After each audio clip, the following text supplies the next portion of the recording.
Welcome, comrades, to the art of cinema.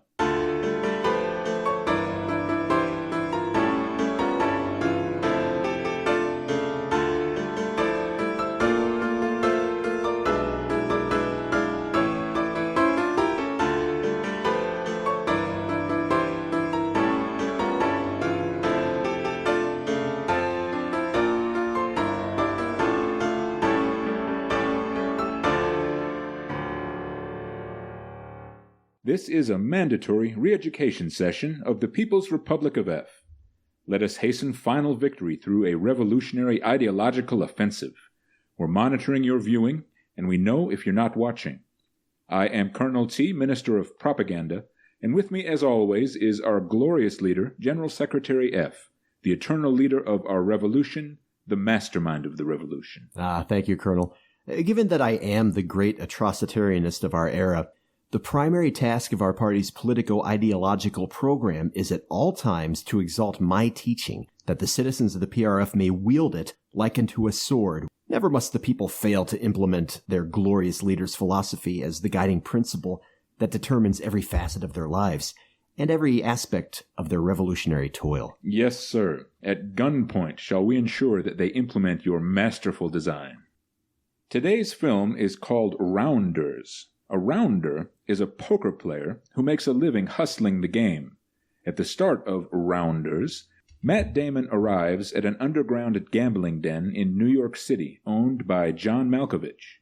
John Malkovich is Russian and connected to the Russian mob. But Matt Damon doesn't buy his usual $500 worth of chips this time. He buys $30,000 worth, which is his entire bankroll. Matt Damon has decided to bet everything on one big payoff. He believes he's an elite player, so he's going to stake everything he's got in one night on fattening up his bankroll so that he'll have enough to support a career as a big-time professional poker player.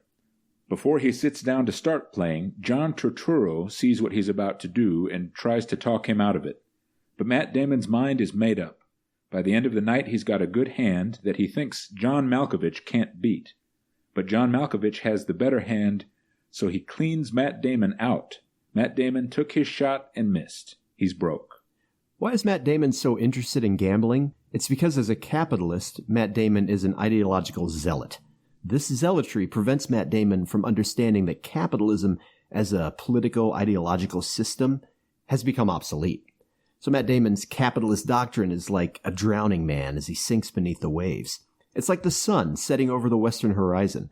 But the atrocitarian politico-ideological system of the People's Republic of F is in its prime, full of ardor and vitality. It shall sweep over the world like an avalanche. It shall strike down the capitalist imperialists like a thunderbolt.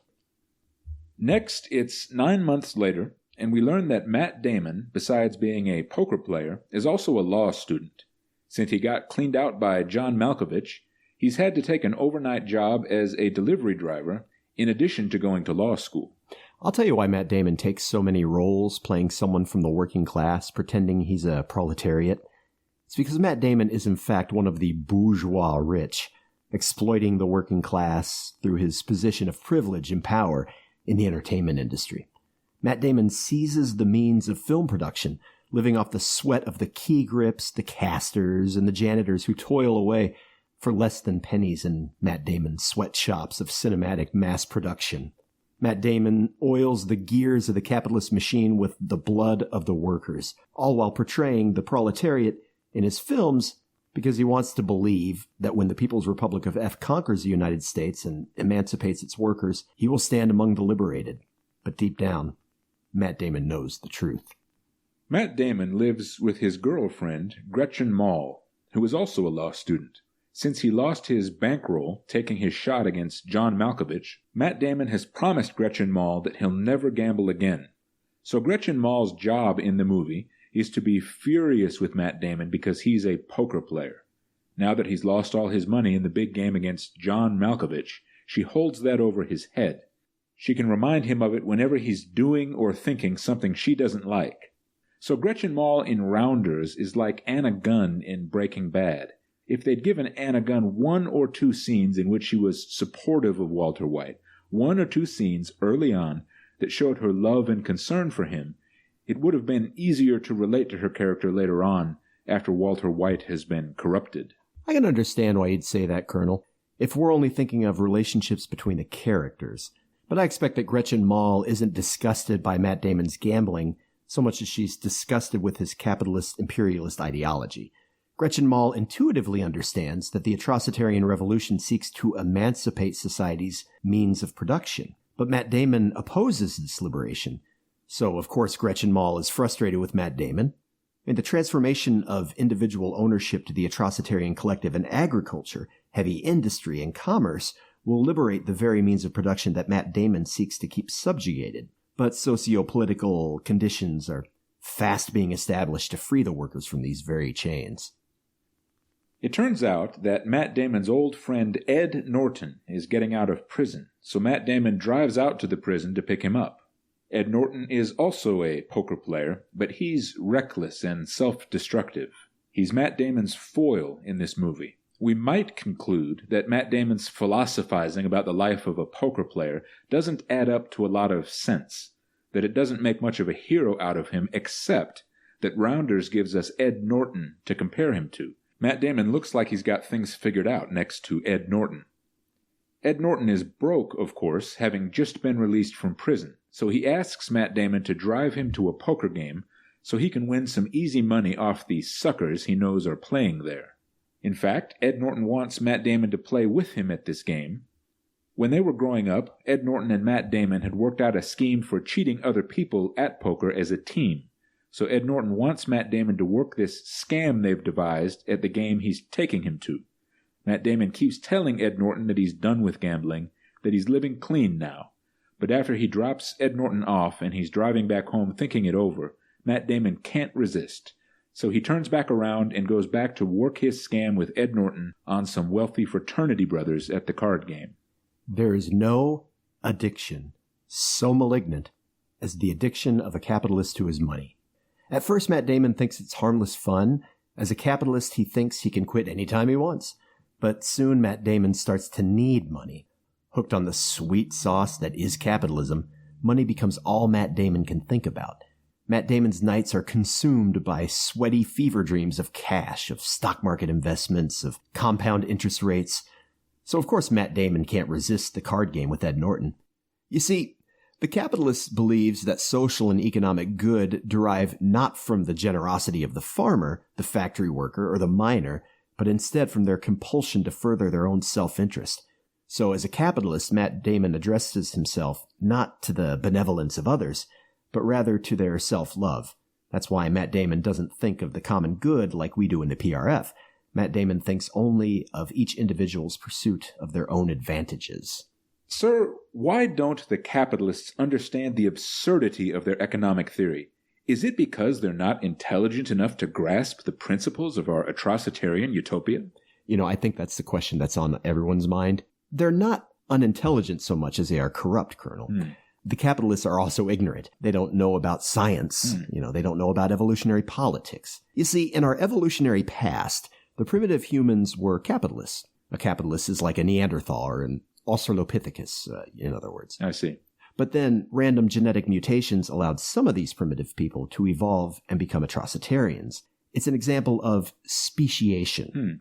The more genetically advanced atrocitarians sought to liberate the workers, but the capitalists had not evolved, so they continued to seek to exploit and subjugate their workers. Now I understand, sir. But were the capitalists able to withstand environmental stresses as effectively as these more evolved atrocitarians? No, they were not. This is where natural selection comes into play. The atrocitarians were better adapted to their environment, but the capitalists began to die out because they lacked these more advanced adaptations. Yes, sir. So as evolution continues to progress, as humanity continues to develop out of its former regressive ways into the fullness of evolution's plan for us, we shall see the people renounce capital and private property, surrendering the means of production to the state so that they may live communally in the utopia that I, your glorious leader, General Secretary F, have established for them, according to evolution's intent. Matt Damon is out all night, scamming the fraternity brothers out of their cash with Ed Norton. When he gets back home, he lies to Gretchen Mol and says they were just out drinking and nowhere near a card game. But Gretchen Mol finds stacks of cash in Matt Damon's coat and realizes he's relapsed back into poker playing. As Matt Damon gets drawn back into the world of underground poker playing, he neglects his legal studies. He starts missing study sessions with Gretchen Mol and the other law students, and he shows up late and unprepared to sessions at which he's supposed to argue cases before New York City judges. It's all too much for Gretchen Mol, who moves out of the apartment she and Matt Damon share while he's out late gambling. Yeah, I can see where she's coming from. Be on your guard, Gretchen Mol, against capitalism of any kind. For a man's life is not made secure by his seizure of the means of production. The seizure of the means of production is the root of all evil. Those who have coveted after it have erred from the revolution and pierced themselves with many sorrows. Once he's broken up with Gretchen Mol, Matt Damon dives headfirst into the deep end of black market poker playing with Ed Norton. But Ed Norton has roped Matt Damon into real trouble in this underworld. Ed Norton has been bankrolling his gambling with Matt Damon's credit at these private clubs, so that Matt Damon is on the hook for $7,000 to the Sharks. Also, when Ed Norton went to prison, he owed tens of thousands of dollars to different debtors. So one of the underworld thugs who's part of the scene has bought up all of Ed Norton's debt, and he's backed by John Malkovich, the Russian mafia figure who bankrupted Matt Damon at the start of the film. So Matt Damon vouches for Ed Norton, which means that with the interest added on, Matt Damon now owes John Malkovich $25,000. If Matt Damon can't pay within 3 days, he'll be killed by the underground poker cartel thugs. So this sets up the final poker-playing showdown between Matt Damon and John Malkovich. Matt Damon gets a New York City judge he knows to loan him $10,000, at which point he's got 3 days to use this money to win tens of thousands more in the clandestine gambling societies around the city. In the end, as the showdown with John Malkovich proceeds, Matt Damon figures out what John Malkovich's tell is. A tell amongst gamblers is some sort of subtle body language that allows their opponents to tell that they've got a good hand or a bad hand. Oh, I bet I can guess what John Malkovich's tell is. Is it when he says, "I have a rendezvous with death, and so does the president, and so do you, Matt Damon, if you get too close to me"? No, sir, that was his line from In the Line of Fire. Okay, is John Malkovich's tell when John Cusack and Catherine Keener find a portal into his mind so they can live there for eternity, thereby avoiding their own deaths? No, that happened in Being John Malkovich. Oh, was he in that? He was. Oh, okay. Yeah, John Malkovich was in Being John Malkovich. So is it John Malkovich's tell when he says, "You're part of a league of morons. You're one of the morons I've been fighting my whole life. But guess what?